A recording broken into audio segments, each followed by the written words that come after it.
ఒక నెలకు వడ్డీ ఎంతో తెలుసుకోవాలంటే ప్లే స్టోర్ ఓపెన్ చేసి ఇక్కడ గూగుల్ షీట్స్ అని టైప్ చేస్తే ఇలా వస్తుంది. దీన్ని డౌన్లోడ్ చేసుకోవాలి. ఈ యాప్ని చేశాక ఇక్కడ షీట్ ఓపెన్ చేయాలి.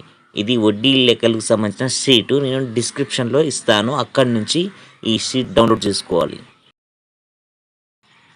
ఇక్కడ టేకెన్ డేట్ ఎదురుగా ఉన్న సెల్ సెలెక్ట్ చేసుకోవాలి. సెల్ సెలెక్ట్ చేసుకొని ఎఫెక్ట్స్ దగ్గర కింద ఉంది, ఇక్కడ క్లిక్ చేయాలి. చేసి ఇక్కడ క్యాపిటల్ ఏ స్మాల్ ఏ ఉంది, దీన్ని క్లిక్ చేయాలి.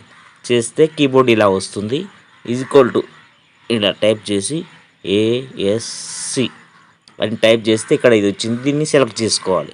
సెలెక్ట్ చేసుకొని ఇలా పైకి అనాలి షీట్ని అని. ఇక్కడ 7కి ఎదురుగా ఉన్న సెల్లు సెలెక్ట్ చేసుకోవాలి. సెలెక్ట్ చేసుకొని ఇక్కడ రైట్ మార్క్ దగ్గర క్లిక్ చేయాలి. చేసి మళ్ళీ ఒకసారి 7కి ఎదురుగా ఉన్న సెల్ సెలెక్ట్ చేసి ఇక్కడ ఎఫెక్ట్స్ దగ్గర డేట్ ఒక ఫార్ములా ఉంటుంది. ఇక్కడ ఏమి ఉండదు, ఇక్కడ ఒకటి ఉంది. దీన్ని డిలీట్ చేయాలి. ఇంకేమైనా ఉన్నాయా చూడాలి, ఎక్కడ లేవు కదా, ఓకే చేయాలి.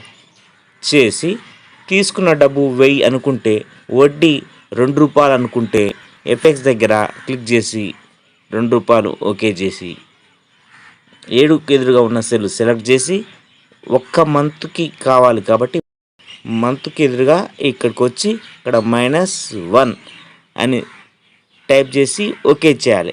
చేస్తే ఇక్కడ టైం అండ్ టోటల్ ఇంట్రెస్ట్ కింద ఉన్న బాక్స్లో ఇయర్ లేదు, 1 మంత్ ఉంది, డేస్ కూడా లేవు. వడ్డీ ₹20 వచ్చేసింది. మొత్తం ₹1020 వచ్చేసింది. ఈ విధంగా ఒక్క నెలకు వడ్డీ ఎంతో తెలుసుకోవచ్చు ఈ గూగుల్ షీట్ ఉపయోగించి, ఇందులో ఫార్ములా ఆధారంగా.